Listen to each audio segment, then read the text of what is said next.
Dark mode user, we hate this character. Okay, like this is fine. It's just turned red. Like that's fine. But like any other ability, just like.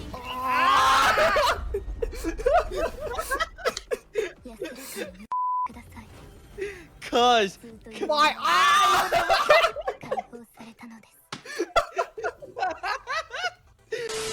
Liv's back to reignite the fire team as the new construct debuting in the upcoming Survival Lucent update.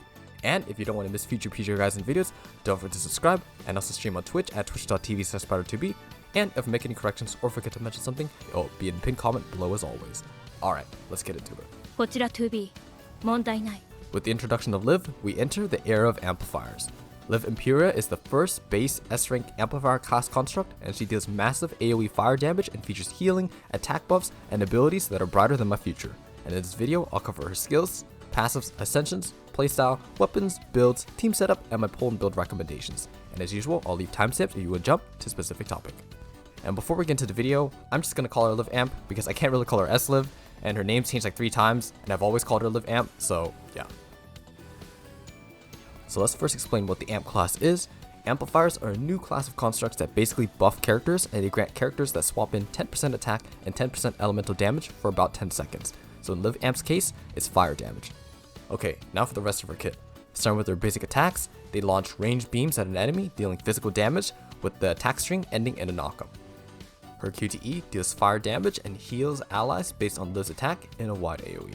And as for her orb abilities, her red orb drops a beam of light that follows a target and pulls in enemies in a wide AoE, dealing physical damage. And if it's a 3 orb matrix ping, it deals fire damage instead.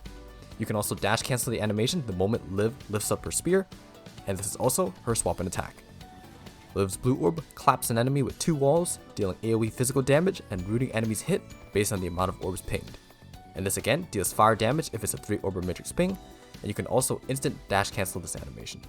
And finally, her yellow orb launches 10 homing projectiles at a target, dealing physical damage, and if you're moving the joystick, she'll also dash towards that direction, otherwise she'll just dash a little bit, and this deals fire damage only if it's a 3 orb or matrix ping. And note that all of her abilities have unlimited range as long as the target is locked on. As for her core passive, essentially, you need to first use basic attacks and orbs to fill up her gauge, and then when the gauge is full, you can double tap the dash to get into prayer mode. This grants Liv 70% damage reduction, but reduces her movement speed, and you can dash to exit this mode manually.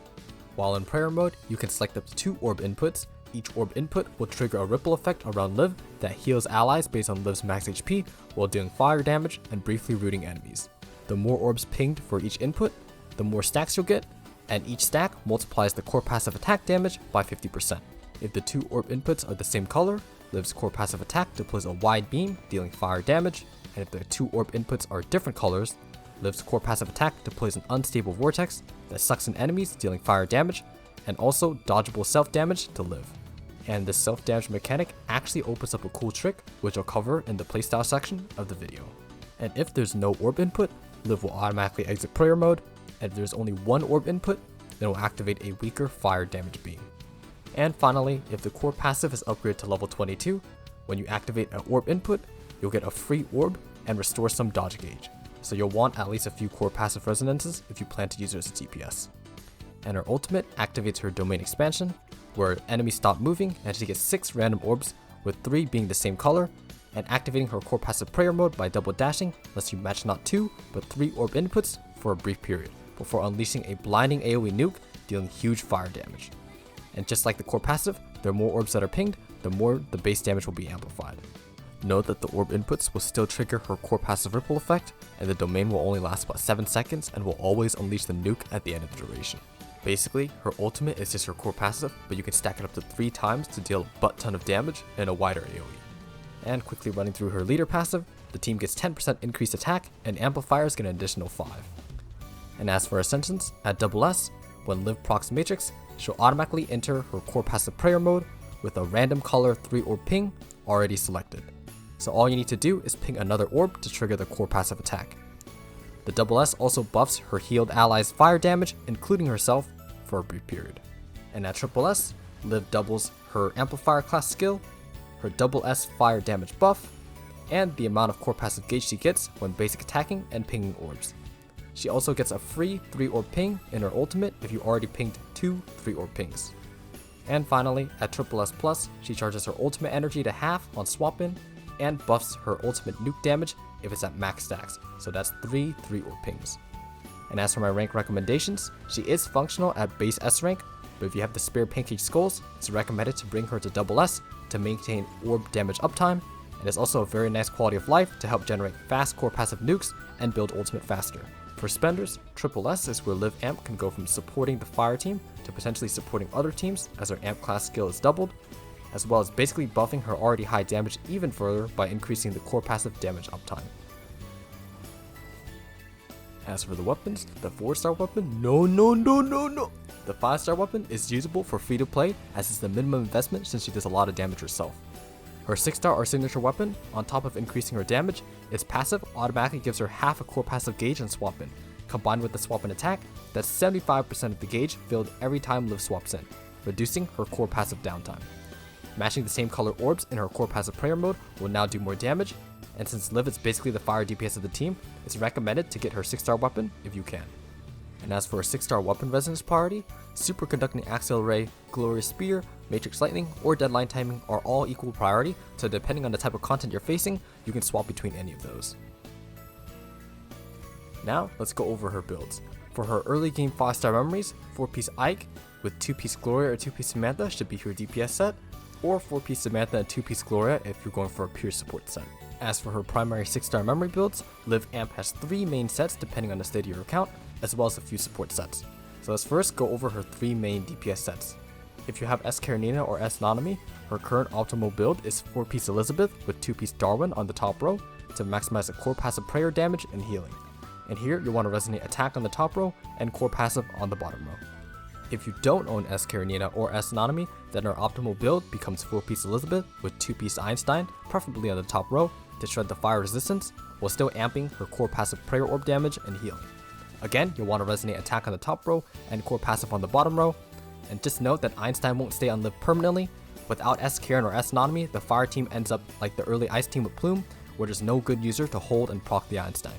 And technically Sophia can hold Einstein, but I'll explain why I don't like to use Sophia in the team comp section of the video. In a few months, the time stop buff will be implemented, making her ultimate animation, to put it very simply, stop the game timers. So that means that her new set becomes 4-piece Elizabeth with 2-piece Caudy, with Caudy on the bottom row since it has a higher base attack. This build becomes her main set later to abuse the time stop mechanic. Here you'll want attack on the top row and enough core passive to get it to above level 22, and then put the rest into her ultimate. But here's the dilemma.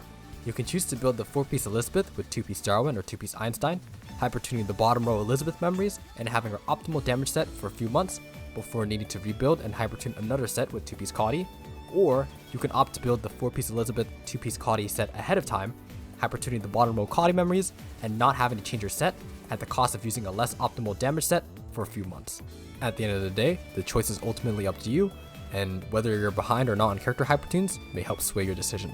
And finally, since she's an amplifier, she has access to 4-piece Da Vinci or 4-piece Guinevere with 2 pieces like Gloria, Lantern, Philip, or 2-piece Guinevere, and they can be used to support various teams. But it's not a massive difference compared to the current SSS A rank supports, especially if Liv Amp herself is not SSS, but if you do decide to use it, make sure to resonate class skill instead of core passive. And as for the team setup, for those who happen to own both S Karenina and S Nanami, you can just replace Sophia with Liv. And I don't really like to run Sophia with Liv Amp since her healing and buffs are redundant with Liv, and you need to run a 4-piece Da Vinci tank for the tank class skill shred anyways, as well as an attacker to help with Liv's orb downtime. The team setup for this would be Liv Amp holding 4-piece Elizabeth on yellow, S Karenina with 4-piece Shakespeare and 2-piece Darwin on blue, and S Nanami will be the Da Vinci holder with 2-piece Einstein on red. And for all of these team comps, you'll want the Da Vinci holder to be the starter and Liv to be the leader. For those who own either S Karenina or S Nanami, the fire team will be Liv Amp with 4-piece Elizabeth on yellow, S Karenina or S Nanami running the 4-piece Shakespeare and 2-piece Einstein on blue, and then a 4-piece Da Vinci bot with 2-piece Gloria and Lantern on red. And again, you want to make sure that you have at least one tank for the tank class skill in this team. Alternatively, those who have Nanami can run her with 4-piece Da Vinci instead, and then have 2-piece Einstein on her, and you can give 4-piece Shakespeare to someone like Ailey. And finally, for those who don't own S Karenina or S Nanami, you can run Liv Amp with her 4-piece Elizabeth set and 2-piece Einstein on yellow, any tank construct to hold the 4-piece Da Vinci set with 2-piece Gloria or Lantern on red, and 4-piece Shakespeare and 2-piece Darwin on A-Lee Palefire as your fire attacker on blue. A-Lee gets buffed later on anyways, and he's good enough to manage Liv's downtime, and maybe I'll finally make a guide on him, let me know in the comments, but TLDR for now, just use yellow orb and then red orb for the core passive, and that's pretty much it. And just a quick word of warning, for those who have S Karenina or S Anatomy or even A-Lee, don't invest too hard into them if you're tight on resources, as the fire team is not complete, and eventually they will be subjugated to being 4 Da Vinci bots to being straight replaced very far down the line. Basically, it's just better to invest in Liv Amp first. In terms of playstyle, orb management is very important on Liv to maximize her damage. Since she only does fire damage on 3 orb pings, try not to ping any less other than distort the orbs. Her double S can help clear the single or 2 orb pings on Matrix while still being able to do fire damage, and just note that with the double S you need to react quickly to ping an orb input after dodging, since the trigger window is relatively short. And also, a neat trick with double S is that when you proc a non-matching orb input with her core passive, you can Matrix the self damage to directly chain another core passive attack. Due to Liv's kit being heavily reliant on 3 orb pings, try to have 3 orb or Matrix pings ready before going into her core passive prayer mode or her ultimate. She can have a lot of downtime when she doesn't have enough orbs. Her 6-star signature weapon, deadline timing weapon resonance, double S, or even triple S can help alleviate this a bit, but she will still have some orb downtime, so that's why I recommend another fire unit to cover her downtime with either A-Lee, S Karen, or S Anatomy.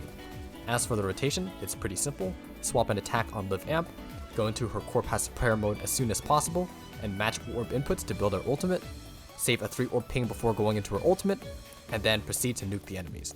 Then swap to your fire DPS to cover Liv's orb downtime when she runs out, and then rinse and repeat. It's as simple as that. Note that since Liv's abilities take some time to cast, try not to proc the Da Vinci too early, instead time the Da Vinci Q to ease right before the core passive or ultimate does the actual damage in order to maximize the effect. And finally, the Amplifier class skill only lasts around 10 seconds, so in burst gamers like Pain Gauge, you need to dump the main damage fast in order to maximize the Amplifier buff uptime. Think of it kinda like the guild battle buff. And finally, for my pull and build recommendations, Liv and soon amplifiers in general are the definition of sometimes in order to save a life, you need to take them. So in other words, despite her technically being able to heal, she does a lot of damage herself, to the point where the current S Karenina and S Anatomy look like a mere matchstick compared to the all-in-one survival kit that is Liv Amp. She not only revives the fire team to a somewhat usable team, but she's also a great solo unit since she can literally do it all. Heal, buff, do massive fire damage that rivals any current fire unit. Liv Amp is literally game changing, but I feel like if I rave about Liv anymore, I'll have to start a religion worshipping her. So yeah, definitely pull her and build her. But one final recommendation from me, don't play the fire team at night if you value your eyeballs. Down the line, she does get this dark mode skin, but it costs like 10k BC or 328 RC. Until then, invest in some sunglasses or lower your brightness. She's called Flashbang Liv for a reason. And if there's any updates or corrections, I'll leave a pinned comment down below. If you have any questions, drop in the comments or ask the community Discord at discord.io/automata, and I'll try to respond if I'm not busy. Subscribe so you don't miss future guides and videos, and if you find this video informative, drop a like. A dislike if you didn't. I stream sometimes on my Twitch at twitch.tv/PridaToBe, so drop a follow if you want to know when I go live. And yeah, making this video made me want to go to sleep and never wake up. Like, I swear it's an essay of text to basically explain how matching 3 orb pings goes brrr. But yeah, thank you again for staying awake all this time to watch and listen to my lecture on Liv Amp. You're all dismissed. Jokes aside, good luck on your polls, don't stare at the sun, happy 2023, and peace late.